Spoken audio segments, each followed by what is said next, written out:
WhatsApp എന്തൊക്കെയാണ് എല്ലാവരുടെയും വിശേഷം? എല്ലാവരും എങ്ങനെ ഇരിക്കുന്നു? എല്ലാവരും ഉഷാറല്ലേ? എല്ലാവരും ഫുൾ എനർജിയിലല്ലേ? ഞാൻ ഫുൾ എനർജിയിലാണ് കേട്ടോ. അപ്പോൾ ഈ ഒരു വീഡിയോയിൽ ഞാൻ നിങ്ങൾക്ക് പറയാൻ പോണേ എന്തിനെ പറ്റിയിട്ടാണെന്നറിയാം. കുറേ പേർക്കുള്ള ഡൗട്ടാണ്. കുറേ പേർക്ക് അറിയാത്തതുകൊണ്ടാണോ ഈ ട്യൂഷനും കോച്ചിങ്ങും ഒരേതാണോ? എന്താ വ്യത്യാസം എന്നൊക്കെ? വ്യത്യാസമല്ലേ? നിങ്ങൾക്ക് തോന്നുന്നില്ലേ വ്യത്യാസം ഉണ്ടെന്ന്? വ്യത്യാസം ഉണ്ട്. ഓക്കെ, നമ്മളൊരു സ്കൂളിൽ ഒരു എന്താ പറയുക ട്യൂഷനൊക്കെ പോകും അല്ലേ? അങ്ങനെയല്ല നമ്മളൊരു നീറ്റ് കോച്ചിങ് എന്ന് പറയുന്നത്. സ്കൂളിൽ ആക്ച്വലി എക്സാം പാറ്റേൺ എങ്ങനെയാ? ക്വസ്റ്റ്യൻസ് ഉണ്ടാവും, നമ്മൾ കുറേ എഴുതണം. നീറ്റ് എങ്ങനെയാ? ക്വസ്റ്റ്യൻ ഉണ്ടാവും, 3-4 ഓപ്ഷൻ ഉണ്ടാവും, അത് നമ്മൾ സെലക്ട് ചെയ്യണം. അതും ഇന്ന ടൈമിൻ്റെ ഉള്ളിൽ അല്ലേ? മനസ്സിലായോ? ഇപ്പം സ്പീഡ് വേണം, നമ്മൾ പെട്ടെന്ന് ഇവിടുന്ന് ഇങ്ങനെ ആലോചിച്ച് ഉണ്ടാക്കണം. അപ്പം അത്രയും നമ്മൾ ഇവിടെ സ്റ്റോർ ചെയ്യണം. മനസ്സിലായോ? അങ്ങനെ കുറേ കാര്യങ്ങളുണ്ട്. മനസ്സിലായി? ഒരു കൈവഴക്കം വരണം. ക്വസ്റ്റ്യൻസ് കണ്ടിട്ട് ആൻസർ ചെയ്യാനായിട്ട് നമുക്കൊരു കൈവഴക്കം വരണം. മനസ്സിലായോ? അപ്പം അതിനൊക്കെയുള്ള കോച്ചിങ് ആണ് നമുക്ക് എന്തെന്ന് പറയുന്നത് NEET coaching. So NEET coaching ട്യൂഷനും സെയിം ആണോ? അല്ലട്ടോ. ഓക്കെ എടാ, നീറ്റ് കോച്ചിങ് എന്ന് പറയുമ്പോൾ നമ്മൾ ഒരുപാട് ക്വസ്റ്റ്യൻസ് ചെയ്യും. ആ ഒരു കോൺസെപ്റ്റ് കിടിലനായിട്ട് നമ്മൾ മനസ്സിലാക്കിയാലാണ് അത്രയും നമ്പർ ഓഫ് ക്വസ്റ്റ്യൻസ് നമുക്ക് ഇത്രയും കുറഞ്ഞ സമയത്ത് ചെയ്യാനായിട്ട് പറ്റുള്ളൂ. സോ ഡീപ്പായിട്ട് നമ്മൾ ഓരോ കോൺസെപ്റ്റ്സ് മനസ്സിലാക്കും. എന്ന് വെച്ചിട്ട് കുറേ എക്സ്ട്രാസ് തേടി പോകണം എന്നൊന്നും അല്ല. NCERT ആണ് നമ്മുടെ ബൈബിൾ. ഞാൻ എല്ലാ വീഡിയോയിലും പറയണതാണ്, എല്ലാ ക്ലാസ്സിലും പറയണതാണ്, ഇനിയും ഞാൻ പറയും. ഓക്കെ, കാരണം NCERT ആണ് നമ്മുടെ മെയിൻസ് ആണ്. കിടിലൻ ചങ്ങായി, നമ്മൾ കൂടെ കൊണ്ടുപോകേണ്ട ഒരാൾ എന്നൊക്കെ പറയുന്നത് നമ്മുടെ NCERT ആണ്. ഓക്കെ, NCERTയിലെ ഓരോ വാക്കുകളും നമുക്ക് ഇങ്ങനെ ഉറക്കത്തിൽ ചോദിച്ചാലും കിട്ടണം. ആ ഒരു രീതിക്കാക്കണം. ആ ഒരു രീതിക്കാകണം എന്നുണ്ടെങ്കിൽ കോച്ചിങ് നിർബന്ധമാണ്. അല്ലാണ്ട് ഒറ്റയ്ക്ക് ഇരുന്ന് പഠിച്ചാലൊന്നും അത്രക്കും അങ്ങോട്ട് ഇതാക്കാൻ ഇടങ്ങേറായിട്ട് നമ്മൾ എഫേർട്ട് എടുത്തിട്ട് ചെയ്യേണ്ടി വരും. കോച്ചിങ് കിട്ടുകയാണെന്നുണ്ടെങ്കിൽ കിടലായിട്ട് നമുക്ക് മനസ്സിലാവും ഏതൊക്കെ രീതിയിലൂടെ പഠിക്കേണ്ടത്, എങ്ങനെയാണ് പഠിക്കേണ്ടത്, നമ്മൾ പഠിക്കുന്ന രീതിയിൽ ഇപ്പം എന്തൊക്കെ പ്രശ്നങ്ങളാണുള്ളത്, ഇനി എന്തൊക്കെ ചെയ്താലാണ് ഒരു ട്രാക്കിലൊന്ന് എത്തിപ്പെടാൻ പറ്റുക, ഓക്കെ എങ്ങനെയാണ് നീറ്റിൽ ഫസ്റ്റ് റാങ്ക് വരാൻ പറ്റുക എന്നൊക്കെ നമ്മൾ മനസ്സിലാക്കണമെങ്കിൽ കോച്ചിങ് കിട്ടണടാ. മനസ്സിലായോ? ഒരുപാട് എക്സാംസ് ഉണ്ടാവും. പല എക്സാംസ് നമ്മൾ റാങ്കൊക്കെ കുറയും.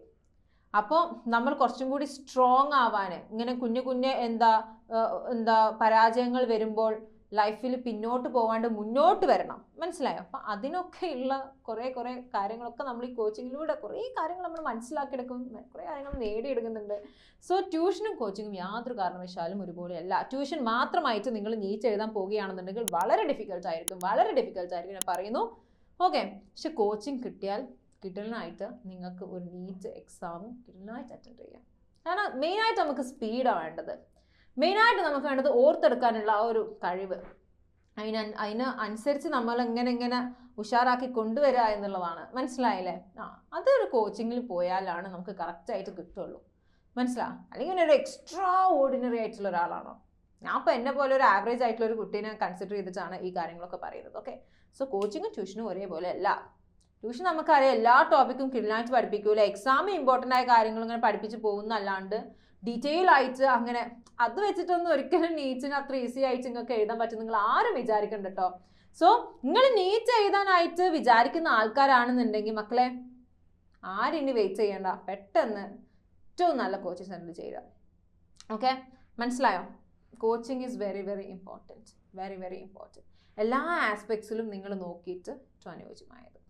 ഓക്കെ, അപ്പം ഞാൻ ഇവിടെ ഡോപ്പയുടെ കുറച്ച് കാര്യങ്ങൾ ഞാൻ പറഞ്ഞുതരാം. അതായത് നമ്മൾ ഇവിടുത്തെ ഏറ്റവും വലിയ പ്രത്യേകത എന്താ അറിയോ? ഡോക്ടേഴ്സ് ആയിട്ടുള്ള ആൾക്കാരാണ് നിങ്ങൾക്ക് ക്ലാസ് എടുത്ത് തരുന്നത്. ഒന്ന്, നമ്മളും ഇതേ ഒരു ഫേസിലൂടെ കടന്നു പോയതാണ്.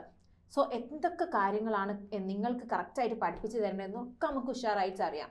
ആൻഡ് ഏറ്റവും ഹൈലൈറ്റ് ചെയ്തിട്ടുള്ള ഒരു ഫീച്ചർ ഓഫ് ഡോപ്പ എന്ന് ഞാൻ എപ്പോഴും പറയുന്നൊരു കാര്യം എന്താ അറിയോ? മെൻറ്റേഴ്സ്. നിങ്ങൾക്ക് മെൻറ്റേഴ്സായി കിട്ടാൻ പോകുന്ന ഡോക്ടേഴ്സ് ആണ്. ഏതെങ്കിലും at any point of time if you feel like അയ്യോ എന്നെ കൊണ്ട് പറ്റൂല, ഞാൻ നിർത്തി പോവാണ്, അല്ലെങ്കിൽ എക്സാമിന് മാർക്ക് പറയുമ്പോൾ ഇതെന്ത് ഇങ്ങനെ വരുന്നേ, ഞാൻ കുറെ പഠിക്കുന്നതാണല്ലോ എന്നിട്ട് എന്താ എനിക്ക് മാർക്ക് കിട്ടാത്ത, സ്കോർ നേരത്തിൽ വരാത്തന്നൊക്കെ നിങ്ങൾക്ക് ഇങ്ങനെ ഡൗൺ ആയി പോകുന്ന സമയത്തൊക്കെ നിങ്ങൾ ഉയർത്തി കൊണ്ടുപോകാൻ ഈ മെൻറ്റേഴ്സിനുണ്ട്. കാരണം ഞാൻ ലൈവായിട്ട് കണ്ടിട്ടുണ്ട്, ഒരുപാട് കേസസ് ഞാൻ ലൈവായിട്ട് കണ്ടിട്ടുണ്ട്. ഈ ഒരു കോച്ചിങ് പീരീഡ് എന്ന് പറഞ്ഞത് പലപ്പോഴും ടെൻഷൻ അടിക്കുന്ന ഒരു കാലമായിരിക്കും. പക്ഷേ അതിനെ എത്രത്തോളം രസകരമാക്കാം, എത്രത്തോളം എൻജോയ് ചെയ്തിട്ട് നമുക്ക് ഈ ഒരു സമയത്ത് നമുക്ക് കൊണ്ടുപോകാം എന്നുള്ളതൊക്കെ ഞാനിവിടെ കുറേ കണ്ടിട്ടുണ്ട്. മനസ്സിലായില്ലേ? സോ എല്ലാവർക്കും മനസ്സിലായില്ലേ? ട്യൂഷൻ ആൻഡ് കോച്ചിങ് ഒരേതല്ല. ട്യൂഷൻ വെച്ചിട്ട് മാത്രം നിങ്ങൾ നീറ്റ് ചെയ്താൽ പോകണേ കുറച്ച് പണിയാണ് കേട്ടോ. ഓക്കെ, കുറച്ച് പണിയായിരിക്കും. So coaching very important. നിങ്ങൾക്ക് നീറ്റ് വേണമെന്നുണ്ടെങ്കിൽ മറക്കണ്ട. Okay, so by.